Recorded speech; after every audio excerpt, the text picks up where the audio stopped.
Before you go, we'd love to hear from you. Where in the world are you watching from? Drop your city or country in the comments, and let's see how far this story has traveled.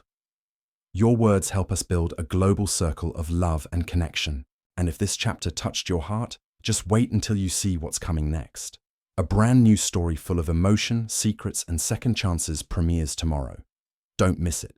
Hit that subscribe button and ring the bell so you're first to know. Until then, thank you for being part of our story. It was just another quiet evening inside the Harris estate. A sprawling mansion nestled on the edge of a private hilltop overlooking the city lights. The grandfather clock in the hallway chimed, 9 p.m., its deep toll echoing softly through the marble halls. In one of the bedrooms, a warm lamp cast a gentle glow across a California king-size bed, where 6-year-old Lily Harris lay tucked beneath a comforter sprinkled with tiny stars. Beside her, Jenna Brooks, her 30-year-old live-in nanny, sat cross-legged, holding an old, well-loved copy of The Velveteen Rabbit.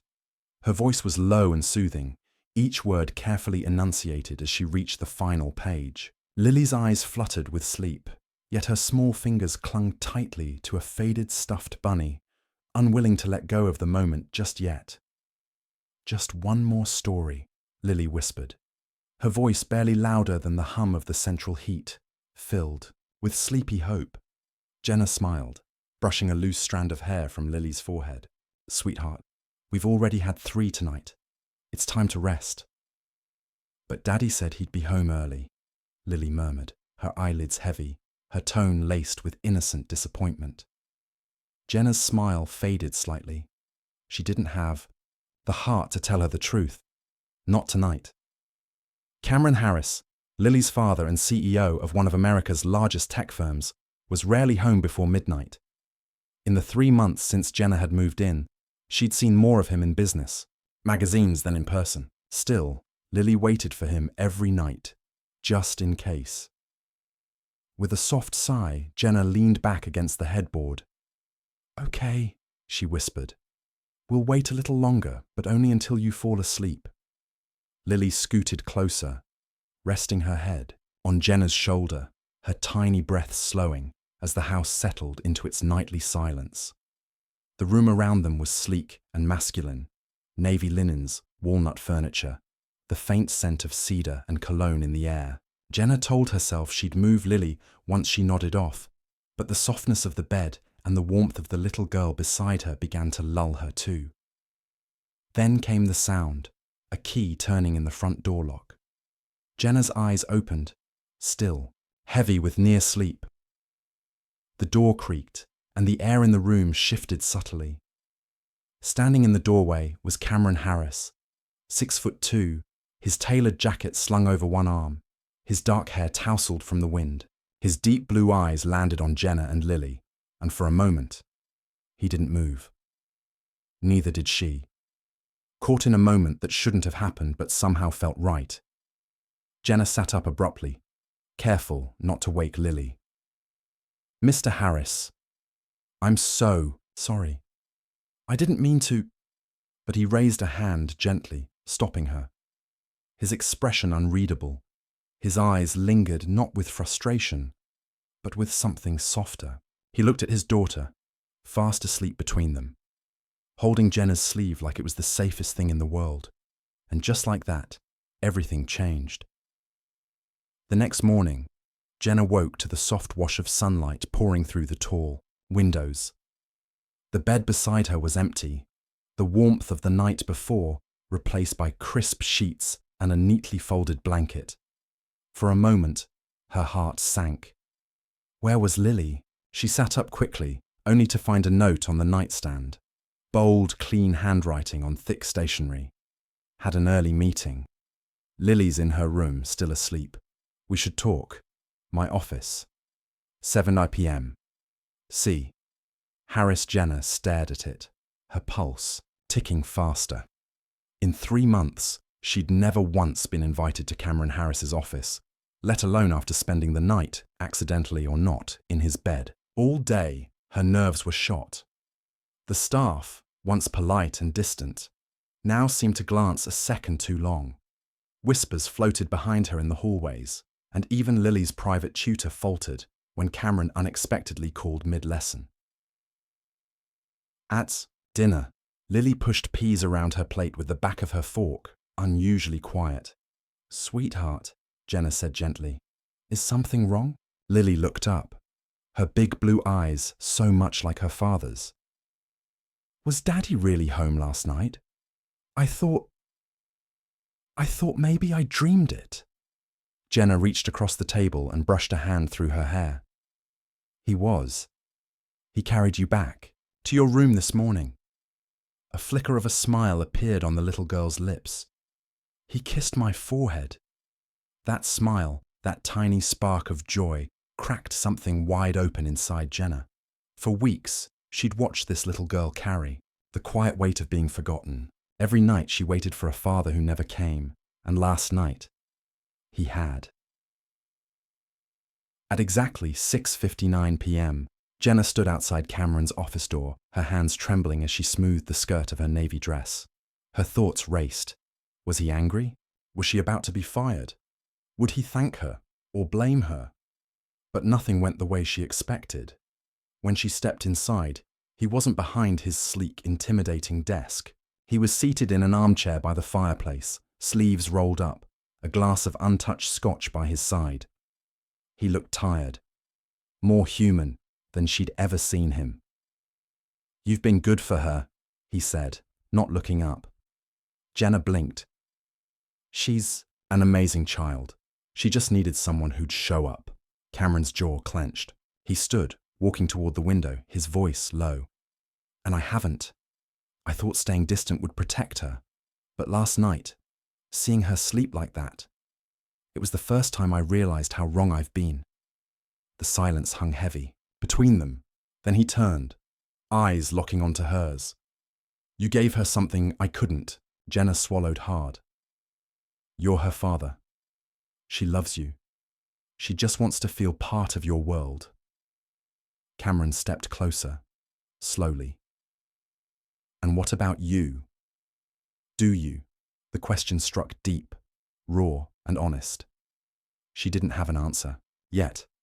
But for the first time, Jenna realized something dangerous was blooming inside her, something real and terrifying, because once a heart opens like that, there's no going back.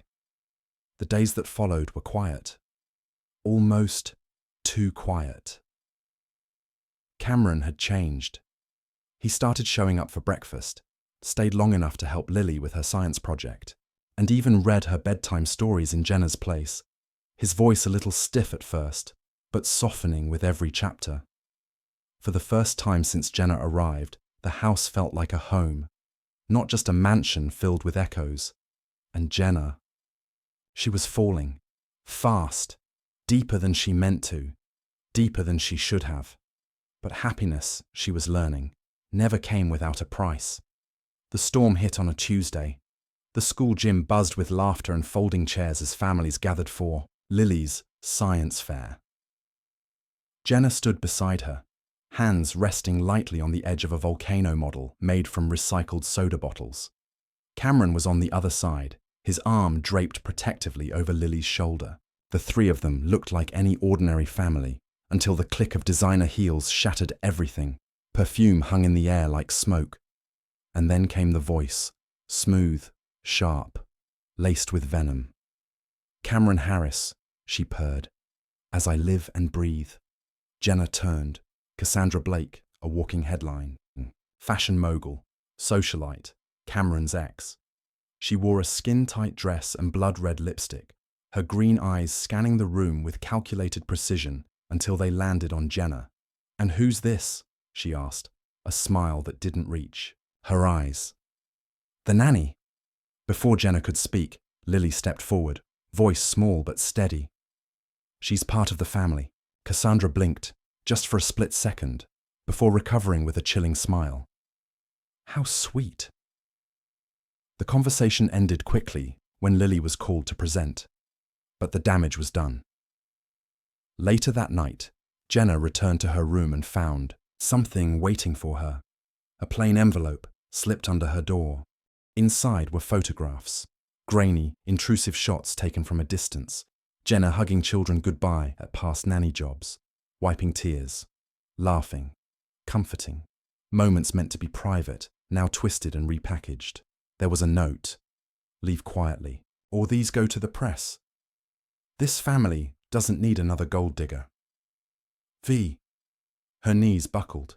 This wasn't just about jealousy. This was war. Downstairs, the kitchen hummed with dinner prep. Lily's laughter echoed faintly through the halls. The warmth of the past few days made the threat feel even colder. Then, her phone buzzed. Cameron. Let them talk. I know who you are. Stay. But sleep didn't come easy that night.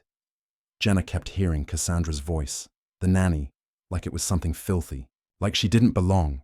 And the worst part, Cassandra wasn't acting alone. The next morning, Cameron dropped a bombshell. Rachel, Lily's biological mother, had returned, and she was filing for custody, bankrolled by Cassandra. It wasn't just scandal anymore. It was a full-blown attack, and the people Jenna had come to love most were caught in the crossfire. Jenna stood at the kitchen window, her hands wrapped tightly around a mug of coffee that had long gone cold. Outside, the rain poured steadily, streaking down the glass like the thoughts racing through her mind. Upstairs, Lily was still asleep, blissfully unaware that the world around her was starting to crack open. Across the Marble Island, Cameron was on the phone, his voice low, clipped, barely controlled. Words like custody hearing, temporary injunction, and emergency legal team floated across the room like sharp blades. Jenna could see the tension in his shoulders, the way his jaw clenched as he spoke. When he finally hung up, the silence that followed felt louder than the storm outside. She's serious, Jenna said, her voice barely above a whisper. Cameron nodded once, eyes hollow but focused. Rachel's legal team filed everything this morning. Full custody. They're citing instability at home, media exposure, inappropriate influence from household staff. His bitterness was unmistakable. Vanessa's fingerprints are all over it. Jenna's stomach twisted. Is Rachel even sober? She won't pass a single drug test, Cameron said, rubbing a hand over his face.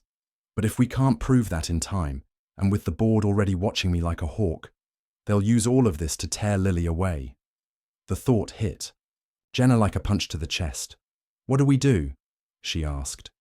Cameron looked at her then, really looked at her, and what she saw in his eyes wasn't panic. It was something worse. It was resolve. I have a plan, he said carefully, but you're not going to like it. Jenna's heart pounded. She waited. I need you to leave, he said softly. Take Lily, just for now. She stared at him, stunned. You want us to run? I want you safe, he said. I want her out of reach. I can't fight them if I'm constantly worried about where she is, if the press shows up, or if someone tries to twist this any further. My attorney has a property in Vermont. Remote, quiet, protected. No reporters, no cameras, no threats. Jenna took a step back, shaking her head. She won't understand, she said. She'll think I'm taking her away from you. She won't, Cameron replied. His voice cracked slightly. Because I'll tell her. I'll promise her I'm coming, and I will. I swear I will. Jenna blinked back tears. This is insane. No, he said, stepping closer. This is survival. Then he reached out, cupping her face gently in his hands. You once asked if I'd risk everything for her. I will. But I can't do it alone. I need you to protect her. The way you always have. Jenna's breath hitched. She thought of Lily's drawings, the ones labelled My Family in crooked crayon letters. Could she really leave everything behind, even if it meant saving her? She closed her eyes, then nodded. I'll go, she whispered, but promise me one thing. Anything, Cameron said. Don't let them win. He pulled her into his arms. I won't, he whispered. I swear to you. I'll bring us home. The mountains were quiet. But Jenna's heart wasn't.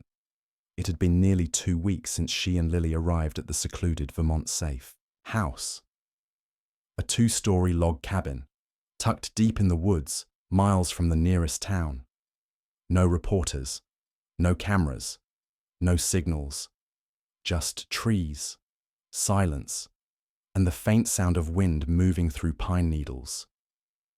On the surface, it was peaceful, but every night, once Lily was asleep, flashlight in hand, cuddled beside her worn-out bunny, Jenna sat by the window, staring into the dark forest, waiting for something. A message, a knock, a sign, waiting for Cameron. And then, one night, the phone rang, not her cell phone, the one with no bars. This was the encrypted satellite line Cameron's legal team had given her, only to be used when it was safe. She snatched it up before the second ring. "Jenna!" Cameron's voice came through, hoarse but steady. "It's over." She froze. Her breath caught in her throat. They dropped the custody suit. Rachel missed her court date, failed every drug test. Vanessa's entire blackmail trail. Exposed. Traced straight to the board. They voted this morning to reinstate me as CEO. Jenna covered her mouth, tears already spilling. "We're safe," she whispered. "We're safe," he confirmed. "I'm on my way. I'll be there by sunset." The next few hours passed in a blur. Jenna baked 2 batches of cookies, cleaned the cabin twice, and helped Lily make a sign, "Welcome home, Daddy," scrawled in colourful marker and taped proudly to the front door. At exactly 6:14 p.m., the sound of tyres crunching gravel echoed through the trees. Lily ran out the door before Jenna could stop her, her small legs pounding across the wooden porch. The black SUV rolled to a stop.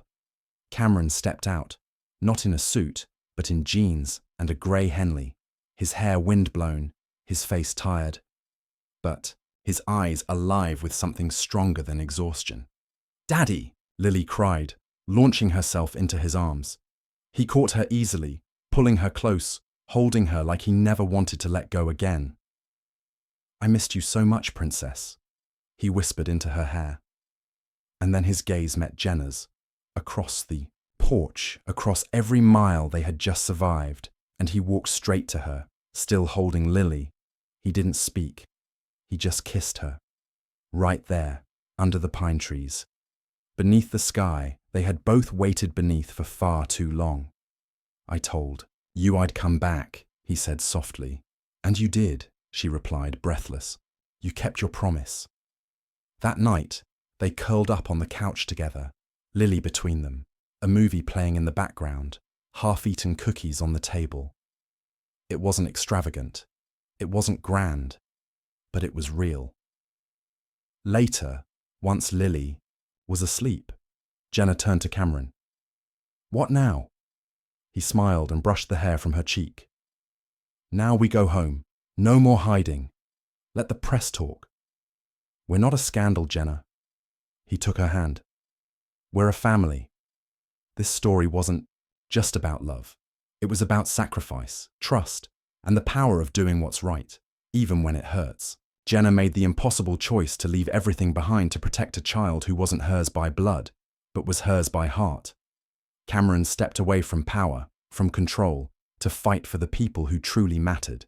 And in the end, they didn't just survive the storm.